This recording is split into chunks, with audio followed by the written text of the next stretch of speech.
안녕하세요. 보험여왕입니다. 안전한 보험, 완벽한 보험, 내 보험에 관심을 두셔야 되고, 그리고 시간이 필요합니다. 오늘 이 시간은 제가 개인저서 두 번째 준비하고 있는데요.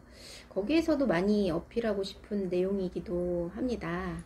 그래서 같이 공유 드리면, 보험의 그 완성도, 안전한 보험 혹은 완벽한 보험, 뭐 이런 표현을 쓸 수 있는 보험도 있지 않나. 처음에 잘 가입된 보험이라면 중도에 해지하지 않을 가능성은 높고, 만약에 혜택을 보게 된다면 고객은 굉장한 경제적인 도움을 받을 것이다. 그런데 그런 보험을 만드는 데 있어서 제 생각에는 첫 가입이 가장 중요하다는 생각을 하게 됐어요. 보험이 사실은 등 떠밀려 타인에 의해서 가입을 한다던가 아니면 주변의 어떤 권유, 사실은 대부분이고, 본인이 자발적으로 가입하기가 사실 어려운 종목이기도 해요. 보험의 출발 자체가 보통 설계사님들이 조금 매달리는 보험, 강요하는 보험, 이런 식으로 인식이 되어진 오랜 전통적인 느낌이지 않나 라는 생각이 들거든요.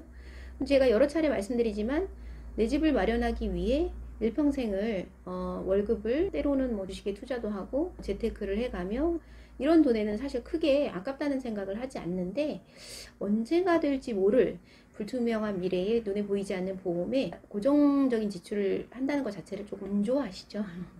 근데 문제는 그 안 좋아한다라는 것과 좋아한다라는 것의 경계를 무너뜨릴 수 있을 만큼 보험은 굉장히 어떤 순간에 쓰여질 수 있을지, 그 난이도가 어떨지 모르는 중요한 대상이라는 거거든요. 종목 자체는 그런데 그런 내 미래를 오히려 내 집 마련보다 훨씬 더 중요한 무게감을 갖고 있는 그 보험을 내가 얼마큼 관심을 갖고 공부를 하고 가입을 신중하게 해야 되는 것인가, 이런 걸 고민하시는 분들이 사실 많지 않다라는 거죠. 등 떠밀려 가입하시거나 자발적이지 못한 보험, 아니면 주변에 혹시 이런 일이 있었고 누가 아팠는데, 아니면 내가 가족이 뭐 혹시 이런 사례가 있었는데 이러면 그냥 얼결에 가입하는 보험. 그런데 그렇다 보니 그냥 보험 용어는 잘 모르겠고 어려워서 믿고 맡긴다. 그러다 보니 내가 잘 들여다보지 않는다. 여기에서 조금 중도에 해지할 수 있는 보험들이 탄생되는 거 아닐까라는 생각을 해보게 되거든요. 그럼 반대로 완벽한 보험이 되려면 적어도 내 미래에 얼마가 들어갈지 모를, 사실 중형차 한 대 이상값을 내시는 경우가 굉장히 많거든요. 그 엄청난 돈을 납입하게 될 내 보험에 관심을 두셔야 되고, 그리고 그 관심을 두는 데 있어서 시간이 필요합니다. 설계사님을 만나거나 혹은 전화로 상담을 하거나 충분한 상담 시간을 갖고 그 전문가의 통해서 피드백을 받고 다시 점검을 하고 제안을 하고, 이런 걸 여러 차례 같이 상담을 통해서 함께하는 과정이 결국은 내 완전한 보험을 만드는 역할을 하지 않을까, 그런 생각이 저는 들더라고요. 그래서 보험을 가입하실 때에는 약간의 공부 좀 필요하지만, 한 번 들을 때보다 두 번 들을 때가 훨씬 이해가 잘 되고, 두 번 들을 때보다 세 번 들을 때가 훨씬 이해가 잘 될 수 있거든요. 그리고 메모를 하는 습관을 통해서 적어도 내가 질문했던 거, 중요하다고 설명 들었던 것들을 추후에 기록으로 좀 남길 수 있도록, 그렇게 한다면 보험이 추후에 나에게 가져다 줄 가치는 내가 생각하는 재테크보다도 훨씬 더 높을 때가 많아요. 현장에서 보험 설계사로 일하면서 보험금을 수령하는 사례, 정말 보험이 없었으면 무너졌을 사례 굉장히 많이 보기 때문에, 보험으로 인해 말 그대로 굉장히 경제적인 도움을 받는 분들이 지금도 많이 있으신데, 그 중요한 가치를 제대로 인식하지 못하고 계신 분들이 생각보다 많다.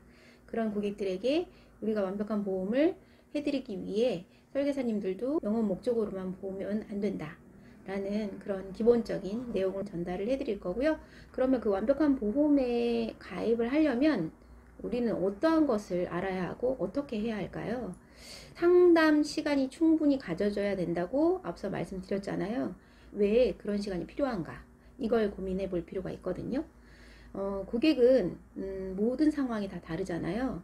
나의 경제력, 그리고 나의 병력, 보험금 청구력, 직업, 운전, 먹는 식습관, 이런 게 모두가 다 다른데, 그 모두가 다름을 너무나 일률적으로 설계해서 똑같은 버전으로 누구나 어떤 고객에게 대입시킬 수는 없다라는 거거든요.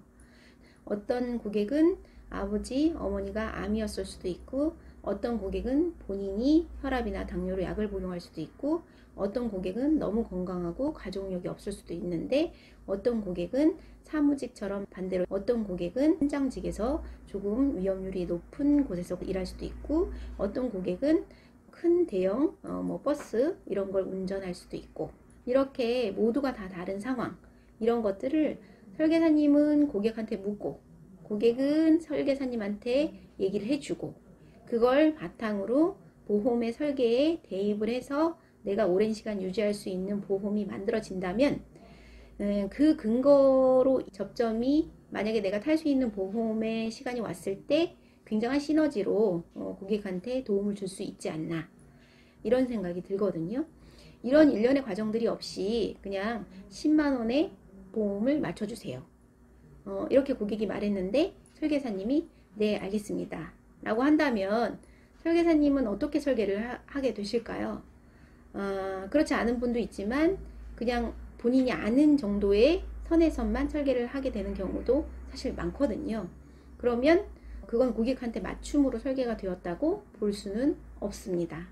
그러면 나중에 고객이 건강하면 다행일 수 있겠지만, 실제로 아프거나 다쳤을 때 그 보험이 고객에게 돌려줄 게 별로 없거나 거의 없다면 고객은 말 그대로 굉장히 뒤통수를 맞은 기분이 들 거고요.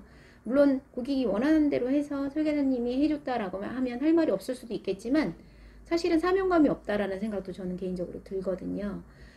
제가 여러 번 시도해서 고객이 답변하지 않았다 그러면 뭐 최선을 다했다라고 할 수도 있지만, 일단 고객의 상황 파악을 먼저 해줘야 한다는 건 설계사님들이 갖고 있는 직업 의식과 사명감이 반드시 묻어 있어야 된다라는 전제는 필요하다라고 생각합니다. 그래야지만 보험이 완전체가 될 수 있지 않을까, 그래야지만 고객이 탈 수 있는 보험이 만들어지지 않을까 라는 생각을 항상 하셨으면 좋겠습니다. 그래서 여기까지 오늘은 말씀드리도록 하겠습니다. 감사합니다.